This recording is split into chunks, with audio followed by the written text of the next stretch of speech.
8 straight, and we're feeling great. Your Twins are rolling, and they look to keep on rocking in Chicago. We have a very rarely seen afternoon or late morning episode of Locked On Twins for you, but let's dial it in because this is Locked On Twins.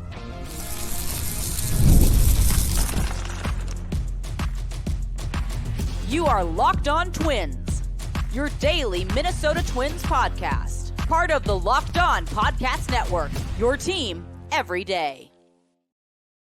Hello again, and welcome back to Locked On Twins. I'm your host, Brandon Warren, and you can unfollow me on Twitter at Brandon_WARNE. And I'm joined by Mr. Dave Brown at Answer Dave Brown on the tweets. Dave, looking great today. How are we doing? Shirt on, so you know it's a big day, Brandon. Yeah, no, it's you're definitely looking great. And I actually had a small moment here where I forgot to unmute you this time. So we only heard the first or the last part of what you said. But collared shirt. What was the first part, do you think? What you're wearing a collared shirt or any shirt. Oh, well, everyone can see that I'm wearing a collared shirt unless you're listening. Then it's really irrelevant. Yeah. So, well, hey, no, you look great, and we appreciate everyone being here. Thank you for making us your first listen every day. We're free and available wherever you get your podcasts, as well as on YouTube. And, of course, as part of the Locked On Podcast Network, we're your team every day. Today's episode brought to you by Monopoly Go. I admitted I have a competitive side, and it's a big fan of Monopoly Go, the mobile hit twist on classic Monopoly. So join your friends and download Monopoly Go today, free on the App Store or Google Play. Now, Dave, we did not do a show on Monday evening. Number of reasons. I was, again, feeling that tickle in my voice that seems to show up about 9 o'clock every night. So I'm not really sure what that's all about, or 8:30. But we also have the postcast, which does a pretty good job of recapping. I don't mean to say pretty good, but it does a good job of recapping the games right after the fact. So sometimes it's okay for us to let it breathe just a little bit. But if you see the postcast show up in our audio feed, just know that it's a companion podcast. It doesn't replace us. We don't replace it. Complimentary.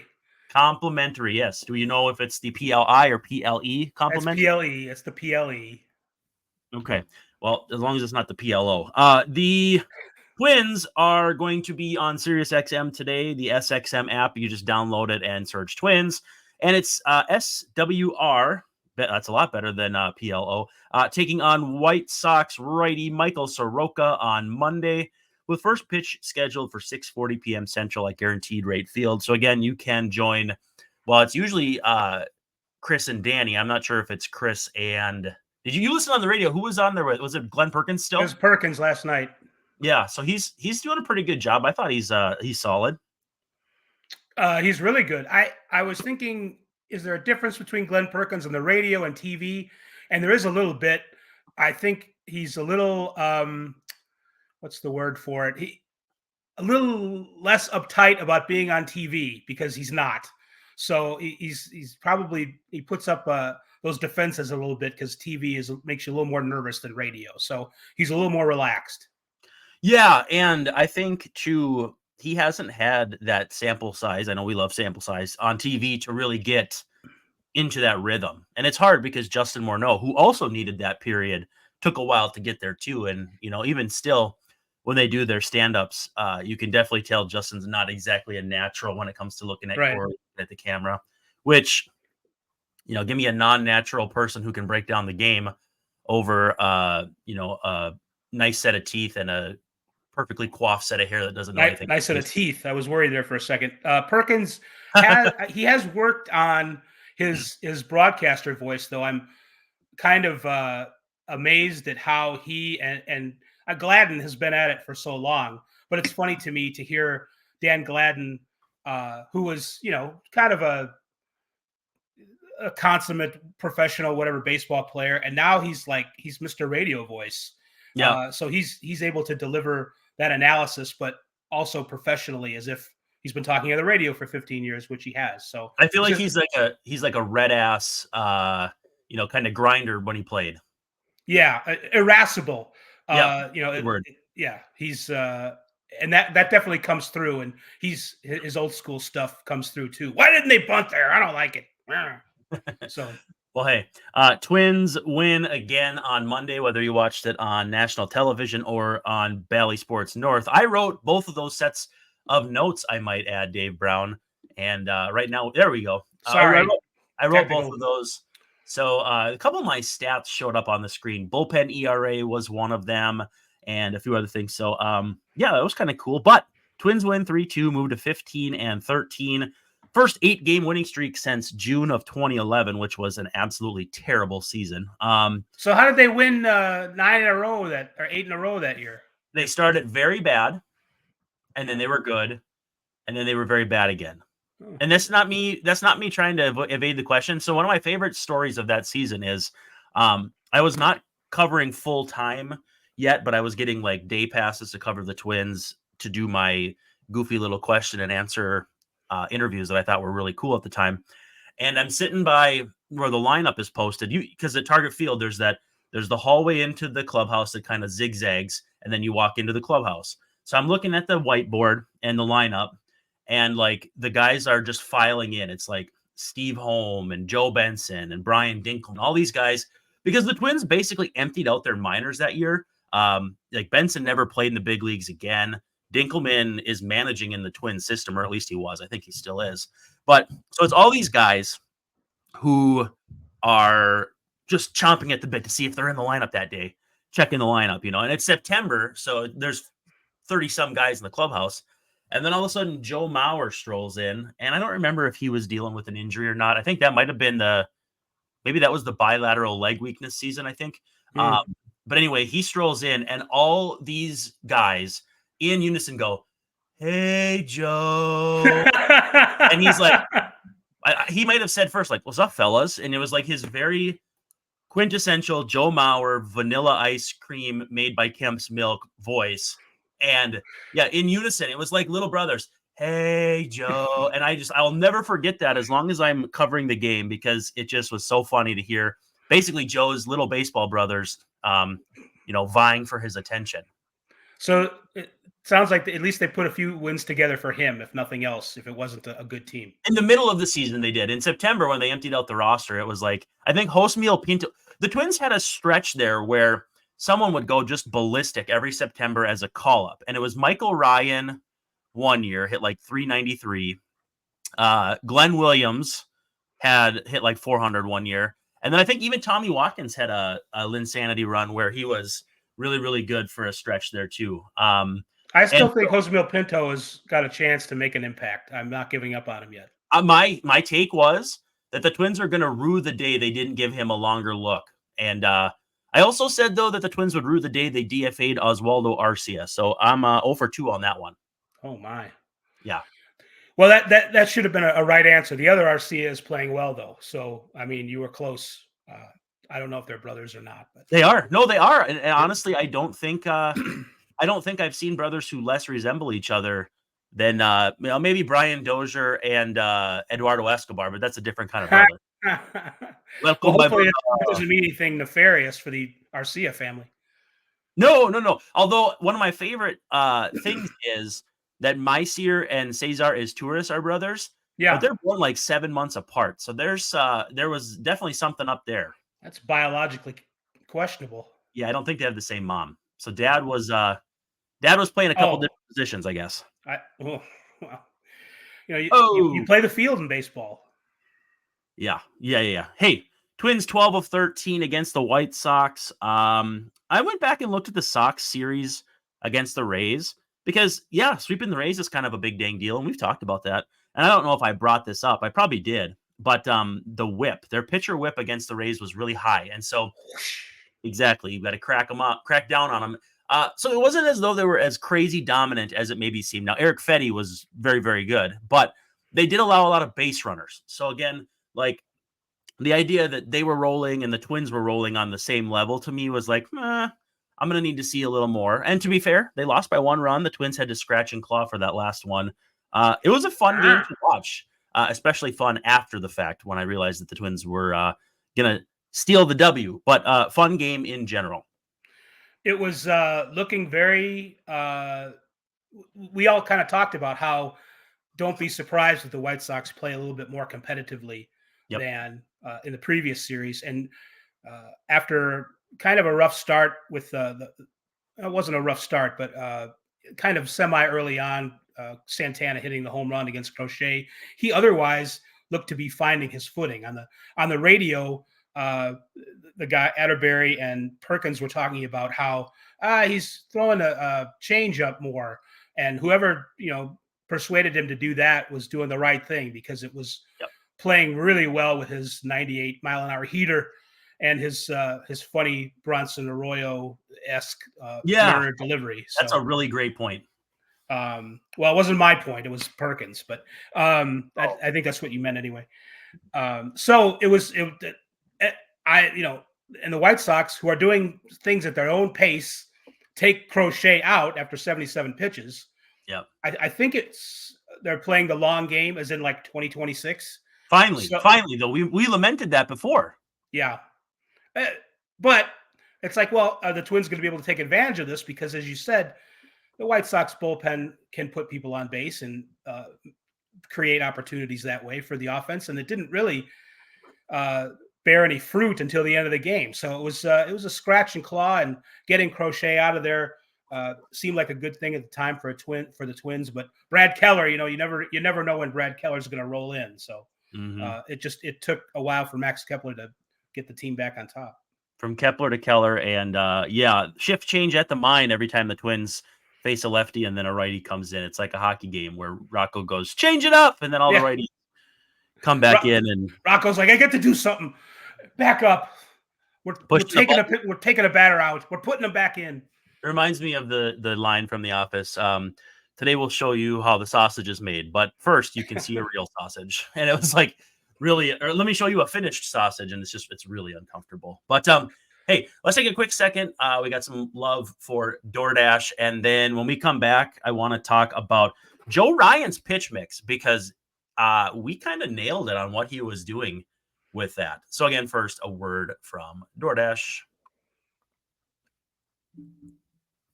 Mother's Day coming up soon, I know, because I just finally got around to ordering what I'm getting for my wife, and to not take any chances. I'm not going to say what it is, because there's an off chance she's listening, and hi. But for Mother's Day, you can get something thoughtful for mom on DoorDash. You can surprise her from wherever you are with bouquets of flowers, the latest technology, gifts that she likes, gift cards, self-care treats, and more to make her day that much better. You know what she likes. You know what to get her. And you can use DoorDash for that. Use code LOCKEDONMLB to get 50% off your next order, up to $15. So if you spend $15, you can get $15 off on your next order of flowers from the convenience store, grocery store, or retail store. Again, all on DoorDash. Pair flowers with a gift card so she can celebrate any way she wants. Or is she a bookworm? You can do a bookstore gift card. Does she have a favorite latte coffee place she likes? Get a gift card from there. You can't go wrong, but you get to also have the convenience of shopping on your phone. So you do not have to be one of those guys scrambling around Sunday morning looking for what's open, what you can find, and settling for something else. We've all been there. You can be better. We can be better. I believe in you, and I do believe that Dave believes in you. Now order now. Oh boy, do I.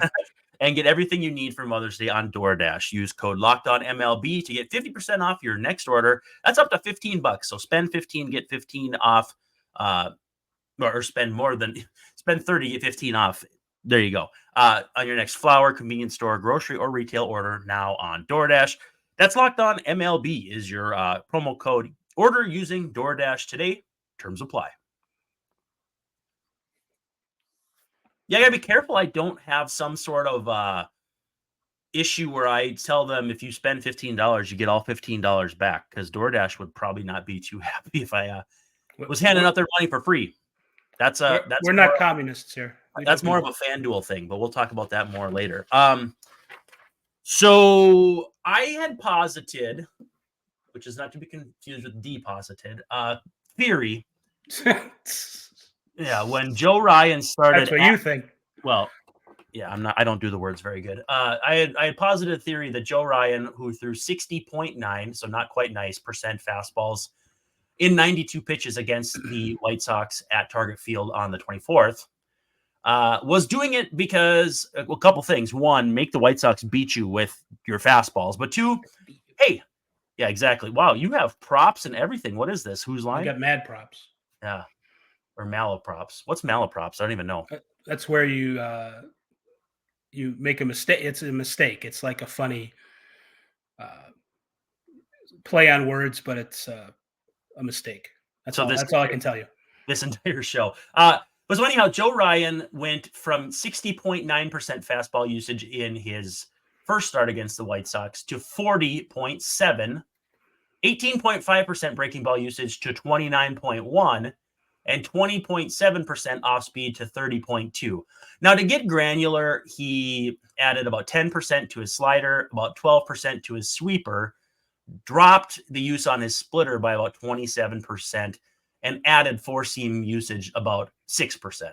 So well, we had seen a tweet from a pitching analysis firm that said, I don't really like the way Joe Ryan went about going up the White Sox. He didn't throw a sweeper enough. They have all right-handed hitters in the lineup, blah, blah, blah. Oh, this is the guy that said he had a bad outing, right? Right.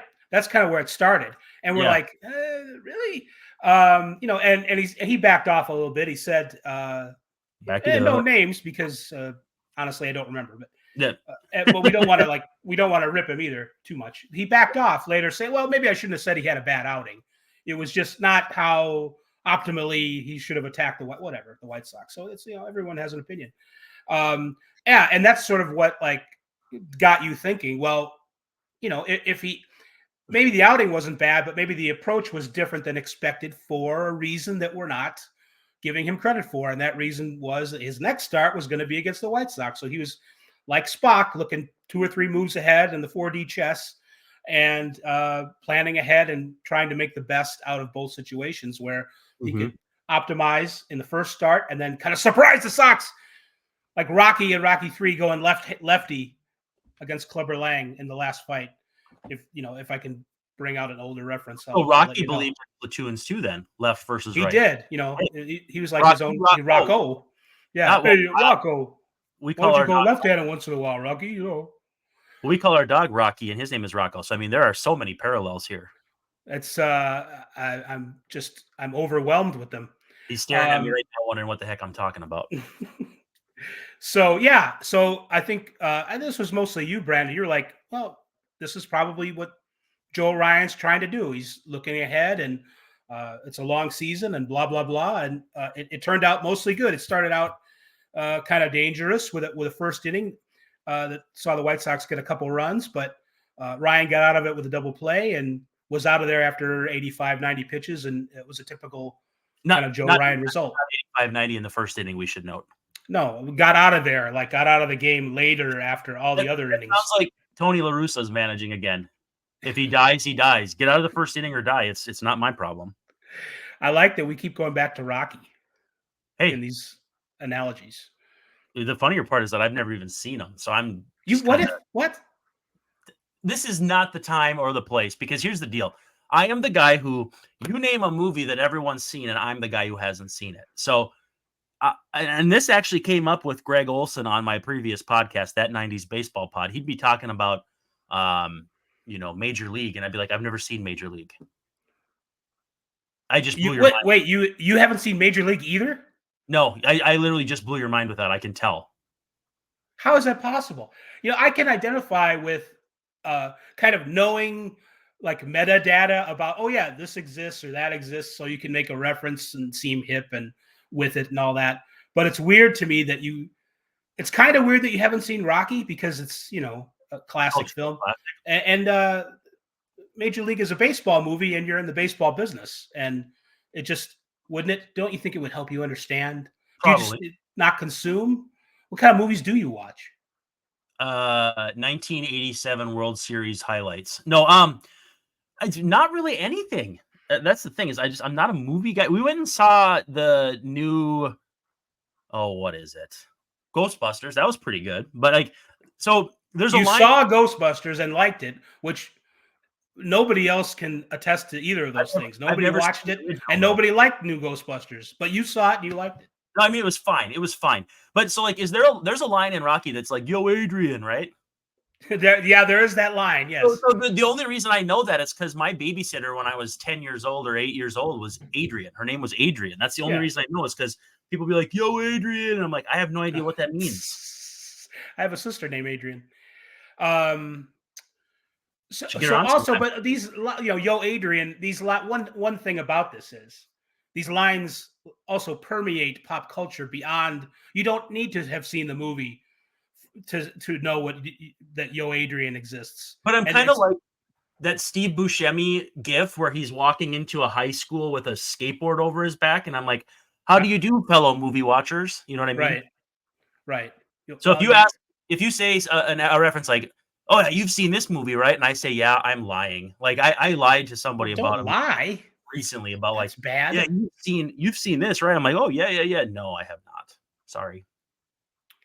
Well, I think we need to have I don't know if we need to have a podcast watching of Major League or end of Rocky 3, but maybe that would be a good way to do an off day or an off season kind of show where we all get together with 1 to 500 other people Do and like MST3K, like a riff track style yes, with our absolutely. silhouettes.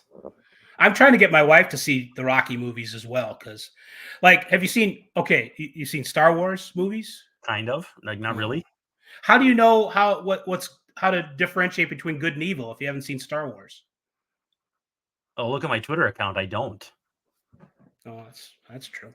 Yeah. No, like my exposure to those, like Luke, I Am Your Father, is from Tommy Boy. So that should probably tell you a lot about me. Right. Yeah, you're there's definitely a movie that you haven't seen called Waiting for Guffman, which has Never even heard of Eugene, Eugene Levy? Oh, yeah, yeah. He's on the Creek show that I probably Yeah. shouldn't say first. Shit It wasn't Shit's by the Creek. way. By It's the called way, Schitt's Creek. We can say Schitt's Creek because shit is the name of the creek in the and the show name of Schitt's Creek. and the name of Christopher what's his name? The guy that's Christopher Guest? No. Chris Elliott that's his actual name is Oh, Roland Shit. right. That hotel, It's Roland? yeah, That's funny. that hotel that they live in is a duplicate of where I stayed in Fort Myers the year I covered spring training, except it was 2 levels and I slept on the second level, but it was a walk up with bedspreads that had holes in them from cigarettes. I'm going to start calling you Brandon adjacent because you're almost in the middle of everything, but you're just off to the side a little bit. I'm culturally adjacent to everything. Sorry, I waylaid your point though. No, we're still talking about it. There's a line in Waiting for Guffman where Eugene Levy goes, I wasn't, he's like an aspiring theater person in this town play. And he goes, and he considers himself a funny guy. And he's like, I wasn't the class clown, but I sat next to him and I studied him in school. So that's kind of you. Yep. You are always watching, even if you're not watching. No, somebody asked me how I knew something that was, it was a very specific detail. And I said, I'm innately curious and a trained journalist. And those two things together will give you a lot of information because I'm always eager to learn. Hey, let's take a quick second. I did tease that we had some love for FanDuel. And when we come back, we'll talk about, I guess everything we haven't talked about yet, but not movies. So, hey, just a quick break here and we will be right back.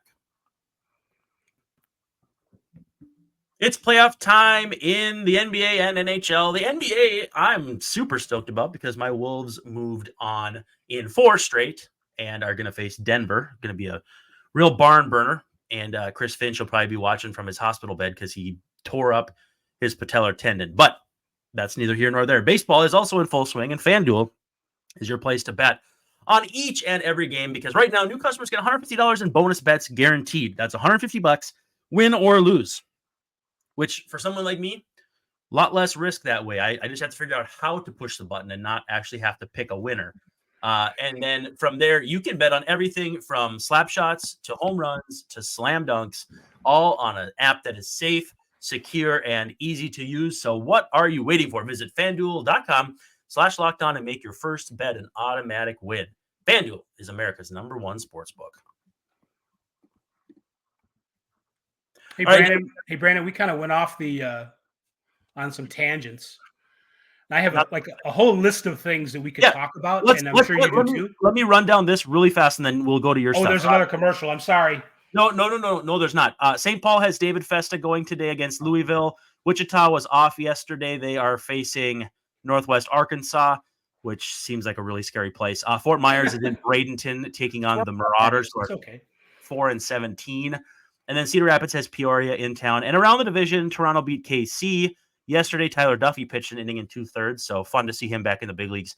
And the Tigers were postponed against St. Paul. They'll have a double dip. So got rid of all my around the affiliates and around the division news. Now it's all you. It's the Dave Show. Oh, I gotta go. No. Okay, so Carlos Correa was back.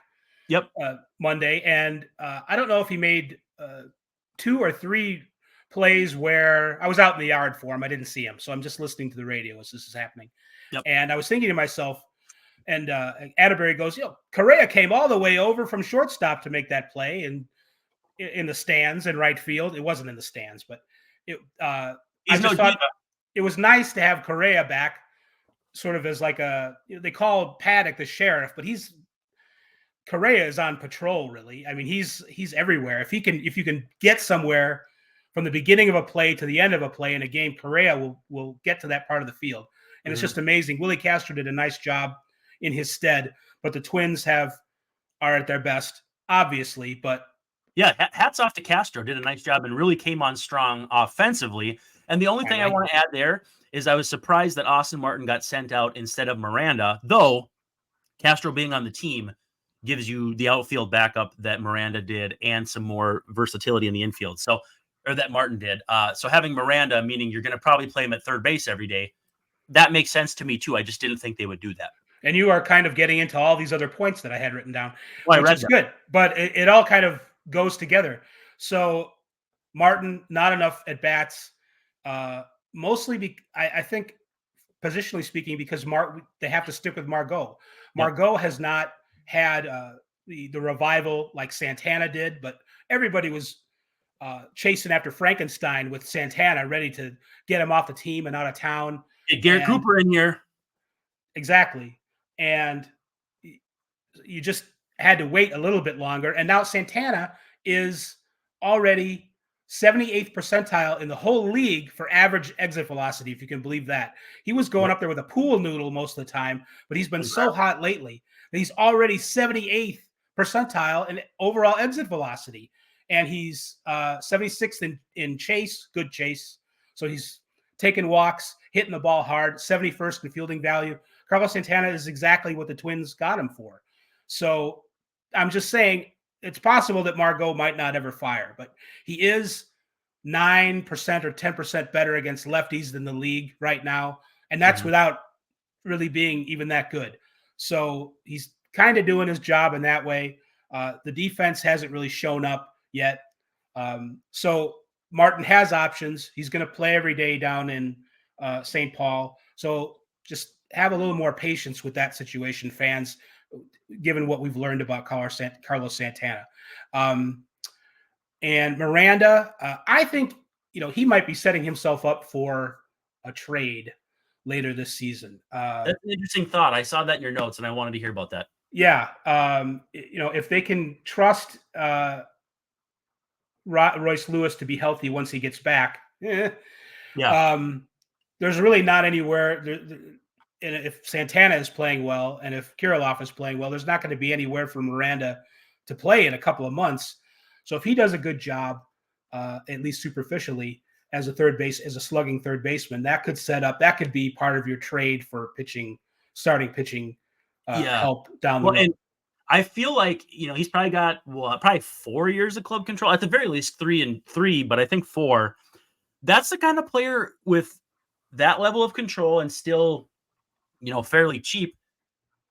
Miami might want a guy like that. Oakland would definitely want a guy like that, or whatever they're calling them now: Sacramento, Las Vegas, Houston, Fort Myers, whatever. I mean, you're always thinking about Edward Cabrera, aren't you? I'm still thinking of Luzardo, even though he's hurt. But yeah, same kind of deal. I'm thinking about Cabrera. Yeah. Either way, I'm fine with that. I think you might be cooking here. I like that, because if the other thing too is, they have still some infield prospect depth beyond that, because Brooks Lee, if he ever gets healthy, he'll be in that mix too. Hopefully the back won't be too bad for him for too long. So Duran is coming back off the disabled list, off the injured list today. Sorry, disabled people. I did not mean to do that. Off the International League, IL. Yeah, off the international IL, which is not a pancake. But I think Funderburk has options. I think he's the guy that's going to go. And they also have two other lefties. The more interesting guy to me is what they're going to do when Topa comes back. He should be back fairly soon. Yeah, he pitched an inning for the Saints. I don't know if he's scheduled. The game is on MLB.TV right now. Like, if you're watching this as a premiere, you can actually watch the game while you watch us, but not instead of us, please. But yeah, I think Duran gets activated, and then Topa's not far behind. I do have a friend asking me if Matt Bowman's spot is safe, and I honestly don't know. Don't know. Cole Sands has an option.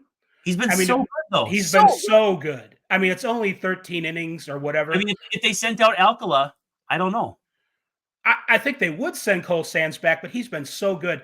The thing about it is the bullpen, as you're stacking these good relievers, you're going to need them less. It might come down to, Bowman or Jackson. They don't have options, and you'd definitely lose Jackson. You'd probably lose Bowman. Do you want a ground ball guy? Bowman's the ground ball guy. Jackson's the strikeout guy. And the vibes guy. So, and a vibes guy. Yeah. So we'll see, what they do there. That's really the interesting decision to me. I feel like these are the days of our lives, sand through the hourglass, Cole Sands joke here, but we are rapidly running out of time. Is there anything you want to get to before we run out? Yeah, my breathless sausage update. Everyone has benefited from the sausage except for the guy who tried to throw it. He didn't try to throw it out, but he sort of gave it away for adoption or something. Farmer's still not hitting. He's the guy who's like, hey, you guys take this. I don't need it. And then like the hitting coach and everyone else turned it into lucky sausage. And it's just kind of Farmer's bad luck again. So he's in a tough spot. Yeah, tough to do, but good veteran leadership. Hey, thanks for hanging out with us. This has been Locked On Twins. He's Dave Brown. I'm Brandon Warren. We'll see you tomorrow night.